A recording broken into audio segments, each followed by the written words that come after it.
Pernah nggak sih kita lagi debat atau diskusi, terus ada dua pernyataan yang kedengarannya sama-sama benar, padahal sebenarnya saling bertentangan? Nah, selamat datang di dunia ilmu mantik. Hari ini kita akan coba bedah bareng aturan main logika yang seringkali nggak kelihatan, yang bisa bantu kita membedakan argumen mana yang kuat dan mana yang sebenarnya rapuh. Coba deh bayangin ini. Ada yang bilang semua politisi itu korup. Terus ada lagi yang bilang, nggak juga, sebagian politisi justru sangat jujur. Nah loh, keduanya kayaknya ada benarnya ya. Tapi menurut logika, nggak mungkin keduanya 100% benar di saat yang bersamaan. Terus gimana cara kita menilainya? Disinilah ilmu mantik berperan. Bukan untuk ngasih tahu siapa yang benar, tapi untuk ngasih kita peta biar kita bisa lihat struktur argumennya dengan lebih jernih. Oke, ini dia gambaran apa aja yang bakal kita bahas. Kita mulai dari dasarnya dulu, yaitu peta penalaran. Lalu kita masuk ke intinya. Gimana kalau ada proposisi yang saling berlawanan?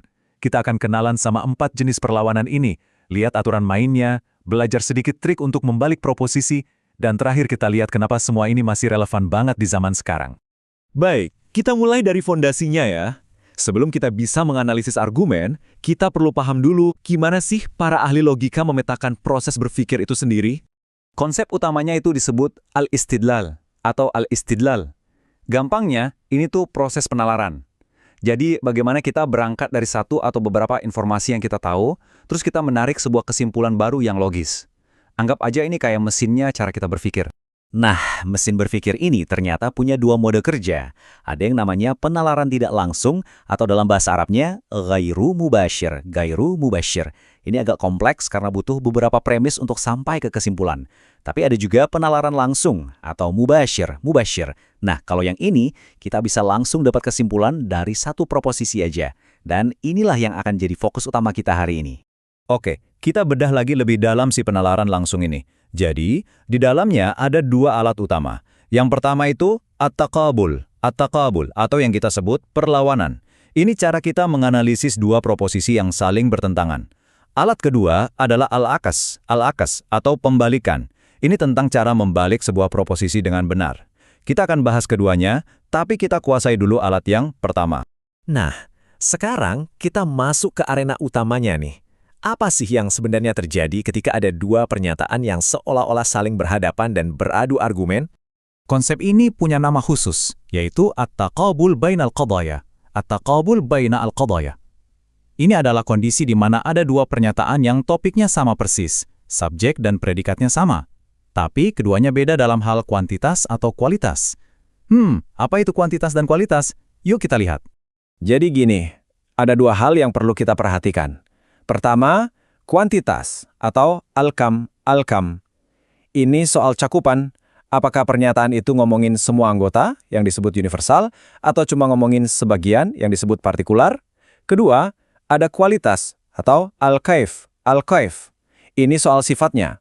Apakah pernyataan itu positif, menegaskan sesuatu dengan kata adalah, atau negatif, menyangkal sesuatu dengan kata bukanlah? Nah, dari kombinasi kuantitas dan kualitas tadi, para ahli mantik menemukan ada 4 jenis perlawanan atau pertentangan yang unik. Yuk kita kenalan satu persatu. Yang pertama, dan ini yang paling kuat, namanya at-tanaqud atau kontradiksi. Ini adalah perlawanan yang total. Kenapa? Karena kedua pernyataannya beda di 2 level sekaligus. Beda kuantitas dan juga beda kualitas. Jadi, yang satu universal positif, lawannya partikular negatif. Contohnya gini, dan ini penting banget. Kalau ada yang bilang semua mahasiswa lulus, lawan kontradiksinya itu bukan tidak ada mahasiswa yang lulus. Lawan kontradiksi yang tepat secara logika adalah ada kok sebagian mahasiswa yang tidak lulus. Kelihatan kan bedanya? Aturan main untuk kontradiksi ini tegas banget. 2 pernyataan yang berkontradiksi itu nggak mungkin dua-duanya benar. Dan juga nggak mungkin dua-duanya salah. Pokoknya ini hitam putih. Kalau yang satu terbukti benar, yang satunya lagi sudah otomatis pasti 100% salah. Nggak ada jalan tengah. Oke, jenis kedua adalah at-tadad atau kontrari. Kalau yang tadi beda di 2 level, nah yang ini agak beda. Di sini kedua pernyataannya sama-sama universal, sama-sama ngomongin semua. Yang bikin mereka berlawanan cuma kualitasnya, yang satu positif, yang satunya lagi negatif. Contohnya, semua mahasiswa lulus melawan tidak seorang pun mahasiswa lulus. Dua-duanya kan klaim yang ekstrim ya. Nah, aturannya menarik nih. Keduanya nggak mungkin sama-sama benar. Tapi, bisa jadi keduanya sama-sama salah. Kenyataannya bisa jadi di tengah-tengah kan? Mungkin sebagian lulus, sebagian lagi nggak. Lanjut yang ketiga.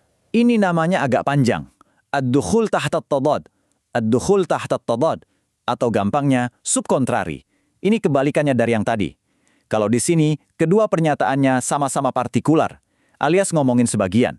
Tapi kualitasnya beda. Yang satu positif, yang satu negatif.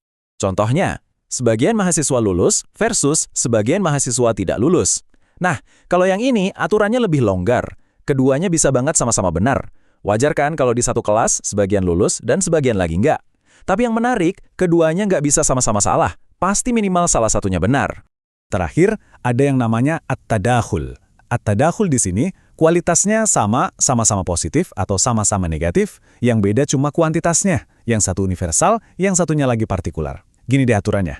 Kalau pernyataan yang universal atau yang besar itu benar, misalnya semua mahasiswa lulus, maka pernyataan yang kecil atau partikularnya, sebagian mahasiswa lulus, sudah pasti benar juga.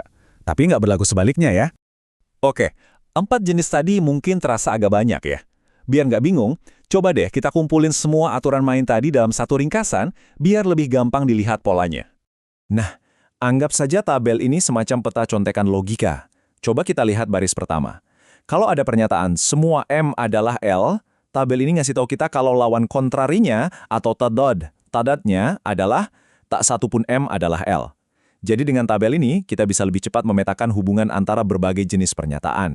Baik, kita sudah paham soal perlawanan. Sekarang, kita intip sedikit alat kedua dari penalaran langsung yang tadi kita sebut di awal, yaitu tentang cara membalik sebuah pernyataan, tapi logikanya tetap benar.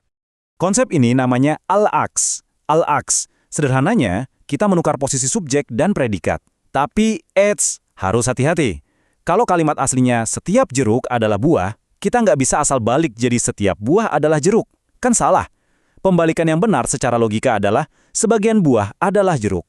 Jadi, al-aks ini punya aturan sendiri supaya kebenarannya tetap terjaga. Oke, setelah kita bahas semua aturan-aturan teknis ini, mungkin ada yang bertanya, terus buat apa sih pusing-pusing belajar ginian di zaman yang serba cepat ini?